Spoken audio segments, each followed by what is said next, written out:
Welcome to the Own It Powercast, the place to be when you get serious about making big changes and accelerating growth in your life and in your relationships. Finally create the life you've always wanted, living life on your own terms. Learn how to take your fear and turn it into powerful choices that will create sustained change. Now your host, Mary Baker. Hey everyone, welcome back to the Own It Powercast, the place to come to get what you need to move yourself forward. Hey, it's Mary Baker and welcome to episode 282. Feeling like you're too much or not enough? That's shame talking. Well, hey, and welcome back as we are getting real with ourselves this month about where we are in our lives and in our relationships.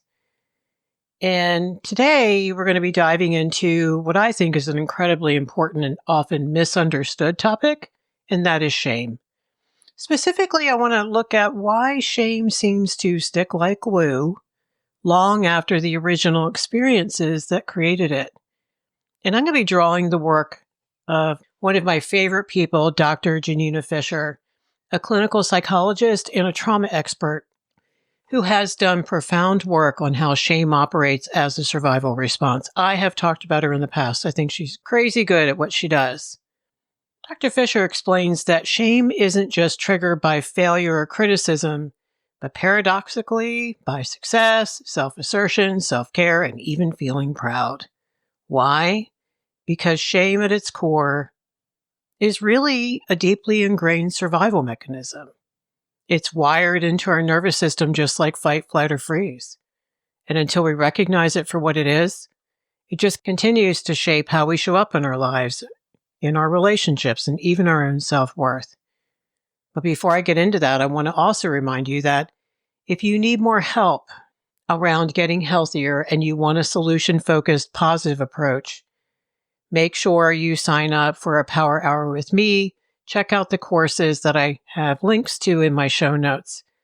I see people making some great progress with those, and they are courses that help you learn what boundaries are and how to start working on them, how to find your voice, and I'm working on a new one about how not to settle for less than what you need. Okay, so let's get into it. So shame isn't just an unpleasant feeling. It's a deeply ingrained survival response, like I just mentioned. And Dr. Fisher said shame functions more like a protective defense mechanism than just a simple emotional reaction. And that's a little different in terms of how we have historically looked at it. So it's not just about feeling bad when you make a mistake or fall short. It's actually a conditioned response that gets wired into your nervous system, often at a very young age. So let's look at shame as that protective defense. When we experience shame, it often feels like a personal failing, right? But in reality, she's saying it's a learned survival strategy. And it's one that's designed to keep us safe in environments where, you guessed it, being too visible, too expressive, too independent might have led to punishment, rejection, or loss. And I want you to take that and let that sink in for a moment. Where being too visible, too expressive, too independent, something bad probably happened, or you were afraid it was going to happen. So if as children we were shamed for, like speaking up, maybe expressing emotions, God forbid making mistakes, well, our nervous system adapted by internalizing shame as a way to stay small and avoid further harm. So getting the hell off the radar, right? So instead of blaming external factors like an emotionally neglectful or critical environment or awful parent, we turn the blame inward. Well, I must be the problem. I need to be better. I need to be smaller. Especially, like we've talked about before, kids under the age of 10 are very egocentric. So they're not going to assume it's the parent. They're going to assume it's themselves first because everything revolves around them. So just like the fight or flight response is activated when we have moments of danger, shame can be triggered automatically in situations where a different kind of danger happens. We feel exposed, we feel vulnerable or at a risk of judgment. And maybe there was a threat of physical punishment as well, but it didn't have to be. We all know how incredibly damaging verbal abuse can be. Guess what? Over time, that shame becomes your default setting, something you feel even when there's no actual danger. You learn to anticipate rejection and criticism, or even your failure before it even happens. So that reinforces the shame response as a preemptive form of self-protection. This is why people can feel shame not just in moments of struggle, but also in moments of success, moments of self-care, especially when they first start practicing self-care or the first time they set a boundary, because it's anything that challenges that old conditioning. Okay, because the conditioning is about keeping you safe. And here you are trying to step out in the world and be more assertive and be more badass and set boundaries or take care of yourself. And you have to convince your brain that it's safe to do so. So why is shame misinterpreted as a personal failure? One of the big misconceptions about shame is that it's an accurate reflection of who we are, when in reality, it's really just a conditioned response based on past experiences. But because shame feels so personal and so internal, it's easy to believe, I feel shame, therefore I must have done something wrong. And especially if you're a kid and you heard that phrase, you should be ashamed of yourself. So instead of seeing shame as a leftover survival response, which is what it really is, we take it as proof that we're flawed, we're undeserving, or fundamentally not enough. Guys, this is why so many people struggle to shake off shame, even decades after those original experiences that created it. Because instead of recognizing it as an outdated reaction, they interpret it as truth about themselves. But the reality check is shame is not an indicator of truth. It's just an echo of your past survival. And the more you can recognize it as such, I think the easier it becomes to challenge it and rewire those automatic responses, which takes work, but it can be done. So let's talk about some of the surprising ways that shame gets triggered that we wouldn't think about. When we think about shame, we often associate it with failure or making bad mistakes or doing something wrong, especially publicly. But shame, like we just talked about, can come up in moments of success and empowerment and self-care. And this can be so confusing. Like, why the hell would we feel shame when we're doing well or standing in our own worst? Like, that makes no sense logically. Well, again, the answer is in your past conditioning. So if at any point in your life, being visible, being confident, or self-assertive, if that led to any kind of rejection or criticism or punishment, even by your peers, your nervous system learns to associate those experiences with danger. Okay, so over time, shame becomes this defense mechanism, and it's going to kick in whenever you step out of that safe role you once played. So let's talk about some of those triggers. Feeling proud of yourself. Have you ever accomplished something really meaningful only just to downplay it or brush it off or minimize it or feel uneasy about sharing it? Your shame can make us feel that pride is wrong, that it's arrogant, or that we're inviting judgment by acknowledging our own success. And we have to think about the beliefs that we grew up with as well, whether we just assumed that at the dinner table or it was said outright. Like, don't toot your own horn kind of thing. So if you were taught to stay humble, to not outshine others, or to keep your achievements quiet, well, feeling proud of yourself is going to trigger some discomfort. So for example, let's say you hit this big personal milestone, but instead of celebrating, like really celebrating, you quickly shift the focus to something else because deep down, pride feels unsafe or maybe selfish. If you were raised to be accommodating to avoid conflict or prioritize others' needs before your own, setting boundaries is another thing that's going to trigger deep guilt and shame. What's the internalized belief, right? It's something like, well, I'm selfish if I put myself first, or I don't have the right to say no. And this happens because in the past, maybe asserting yourself was met with anger, someone emotionally withdrew from you, or some kind of effed up invalidation. Your nervous system learned that, guess what? Speaking up equals relational risk. It's not okay to do, and I shouldn't do it. So, for example, let's say you finally set a boundary, but then you immediately start freaking out. You feel anxious and you question whether you were too harsh, and then you maybe go to backpedal, even when you know that that boundary was necessary. I mean, I've had people, unfortunately, even have panic attacks when they start setting boundaries because it's really scary. So let's talk about success. So if success or confidence or visibility previously led to criticism, maybe jealousy from your sister or your best friend or your parent, guys, that does happen, or some kind of rejection, again, your nervous system can still associate that with danger.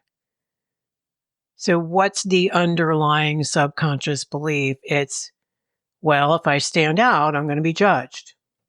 And if I do well, people won't like me. And that's so messed up. Like, we should not have to worry about losing relationships with people when we're doing something healthy and good for ourselves. But guess what? This is why so many of you will self-sabotage right before a big breakthrough, right before you're getting ready to finish that degree or that project or whatever. Because deep down, success feels like a threat to belonging. Isn't that crazy? So, for example, you get this great opportunity you've worked so hard for, but instead of feeling excited, you start feeling uneasy, almost as if you don't deserve it. For many of you, these shame responses are not random. They were learned. And if, as a little kid, being confident or outspoken, if that brought you negative consequences, your body remembers. And if being seen and heard was met with discomfort or teasing or resentment from others, and that could be even just from your siblings, your nervous system may still register those experiences as a warning sign. And then if you subconsciously equate success with feeling isolated or different from others, outshining them, you may have unconsciously learned that it's so much safer just to stay small. But here's the thing, your shame is not proof that you're doing something wrong. You know what it is? It's just a sign that you're stepping into something new. Something that probably challenges an old survival pattern or 3 or 5. And that's exactly why it feels uncomfortable. Instead of internalizing the shame, try to recognize it as, oh, a nervous system response. It's just trying to keep me safe. And then you keep reminding yourself and you change your brain to eventually believe, hey, I'm allowed to take up space. I'm allowed to grow. We all are. And we all are allowed to feel proud. And when it comes up, you can ask yourself, is this feeling based on my current reality? Or is this just an old story trying to repeat itself? Because the more you bring awareness to your patterns, I think the more you can unhook from them. Okay. And then you can really practice imagining a version of yourself that isn't afraid to be seen or succeed or stand in your own worth. The problem with all this, of course, is shame sticks and it becomes a core identity. It becomes that narrative that shapes how we see ourselves. And it's a deeply ingrained narrative. And it's the quiet but persistent voice in your head that tells you you are not enough, that you should feel guilty for prioritizing yourself. And like we've been talking about, this narrative often got formed early. And it just got reinforced by experiences that you had that just made you feel unworthy, invisible, or too much. And it didn't have to happen a lot for it to get ingrained. And so that shame became so much more to you than an emotion. It turned into a self-perception. And that influenced your decisions, your relationships, and your ability to really become who you were supposed to be. So what am I talking about here? Well, let's talk about some common shame-based beliefs so you can kind of take a look around in your own heart and your head and see if any of these resonate. Shame doesn't always sound like, well, I feel ashamed. Instead, it's going to disguise itself. It's going to disguise itself as these deeply held beliefs that limit us. So the I'm not enough one. Now, you may roll your eyes and say, well, of course I don't believe that. I'm like, really? Well, what about when you achieve something? Do you still feel inadequate? Do you still feel unworthy? Do you still feel like you should have done more or something else? If you hesitate to speak up or set boundaries or be seen, then one of your beliefs is, well, if I take up space and draw attention to myself, I'm going to be judged, or worse. If confidence feels unnatural or safe, or success or self-worth makes you feel like you're a target for criticism, the underlying belief could be something like, I really shouldn't feel good about myself. It's pretty damn selfish and arrogant and dangerous. Let me just be humble. I'm like, you can be confident and humble. You can. So these beliefs aren't just thoughts. They actually shape the way we carry ourselves. They influence how we engage in our relationships and how we just literally show up. So shame isn't only in your head and in your heart. It's actually in your body. Remember, we've been talking about it's linked to survival responses. So, of course, your body's going to react to shame much like it would to danger. And some of the ways this usually shows up is like some tension and you physically close in, you shrink. Maybe you hunch your shoulders. Maybe you avoid eye contact. You're trying to make yourself small. And like Dr. Fisher was talking about, she said, think about a little kid at the dinner table and mom or dad is yelling or judging. You're not going to like puff yourself up. You're going to shrink in and avoid eye contact and try to eat your dinner quietly, aren't you? It shows up in our avoidance, our procrastination, maybe our isolating when we're struggling.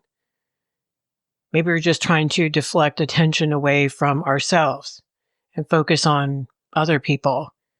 And that includes people pleasing. That's a shame response because we're seeking validation by over-accommodating. And we're so afraid to disappoint or, God forbid, be too much.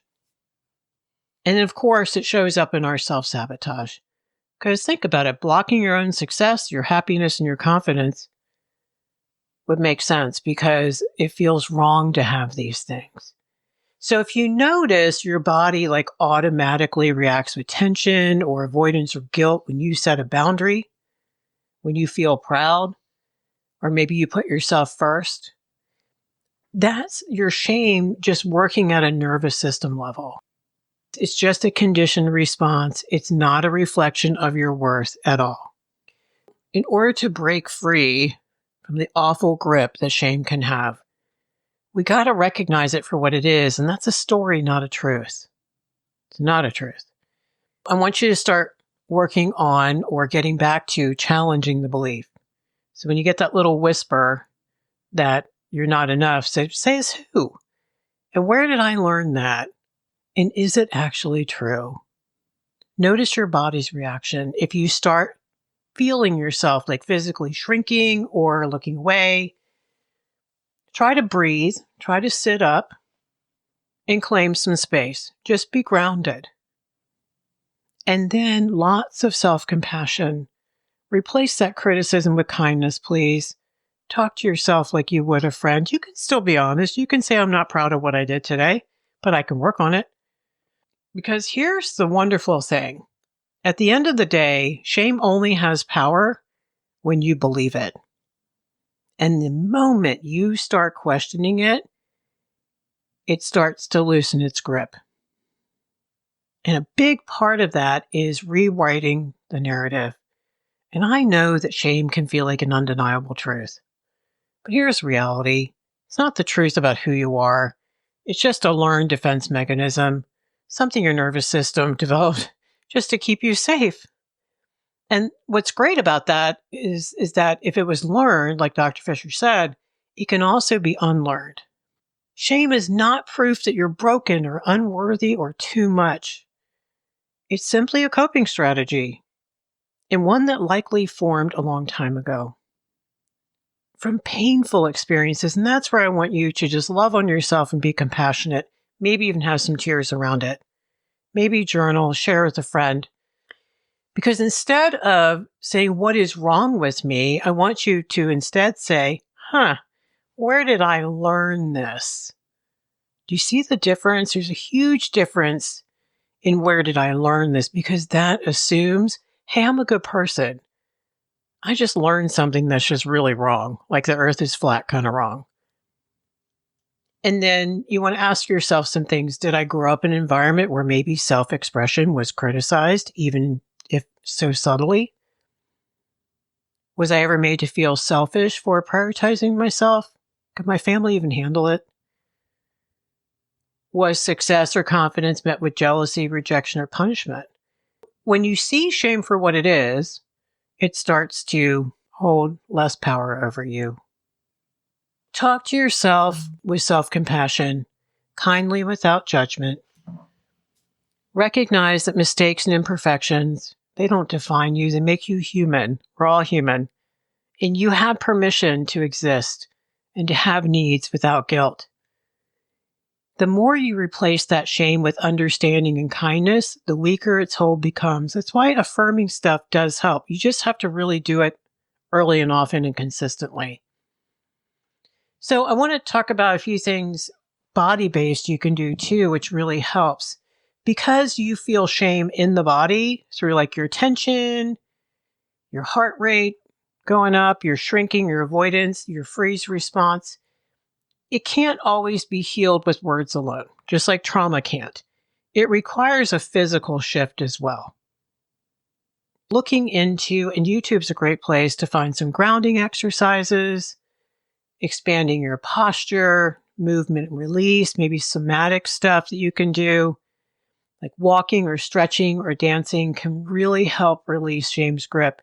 And it really does help calm down and reset your nervous system. Remember, shame is an embodied experience. It means we have to heal it in our heart and our head and our body. And maybe some things to practice is to think about how shame was always trying to protect you, but maybe now you no longer need its protection, especially if you have a good coach, a therapist, support groups, and good friends around you. You have people who love you unconditionally right now. It's a good time to do this. And so you can talk to shame and say, look, yes, you once served a purpose for me. You kept me in line, you kept me small, and you kept me from standing out because I didn't feel safe. But now what's protected me is holding me back. And I don't want to anymore. Okay? So instead of letting shame be the voice of authority for you, I want you to start responding to it differently. Say things like, I see you, shame. I know you're trying to protect me, but I don't need you anymore. And tell it why you don't need it anymore. I feel more confident today. I have people who really love me. I know I didn't deserve how I was treated as a kid. I don't have to be small to be safe. Taking up space is my right. So you're not trying to erase the shame completely because it's going to show up. You just want to stop believing it is truth. Shame wants to keep you hidden and small and afraid to step up. But you are allowed to be seen, to grow, and to exist fully as you are. And I think Dr. Fisher's work is so important because if you can recognize shame as just a learned defense and not your identity, I think the freer you become. And that is where that true healing begins. So if today's episode resonated with you, I encourage you to really start noticing where shame shows up in your life. Not to judge it, just to recognize it as a protective response. You're just someone who has learned to use shame as their survival strategy. And I want you to look back and think about why that made sense for you. And if you want to dive deeper into this topic, I highly recommend the work of Janina Fisher. She's written extensively about shame and trauma. And as always, I'd love to hear your thoughts. So feel free to message me and share your reflections after listening to this today. Today, we talked about how shame is not just something we feel, it's something we learn. And it's actually wired into our nervous system. And it's been shaping how we see ourselves and how we show up in the world. Now, while we often associate shame with making a mistake or failure, It can also be triggered by success and being assertive and even practicing self-care, because that's vulnerable and that means being visible and standing in your worth. We also talked about why shame sticks long after childhood and why it can operate as a survival response. So if you ever felt guilty for prioritizing yourself or uncomfortable with your own success, you're not losing it and you're not alone. If you want to work through this with some guidance and support, again, check the links in the show notes. You can book some time with me. You can look at one of the courses. If you have any questions, just reach out. I am here. Thank you for hanging out with me today. I hope this episode helped explain some things for you. And just be proud of your work that you're doing on this. It's life-changing. Okay, so pay it forward. Keep focusing on you, and I'll see you next time. We hope you took away some useful insights and tools you can begin using right away. If you did, please leave a positive review and share on your social media. Because could you imagine if everyone in your life really got it together? Remember, own it now, so you can really own it later.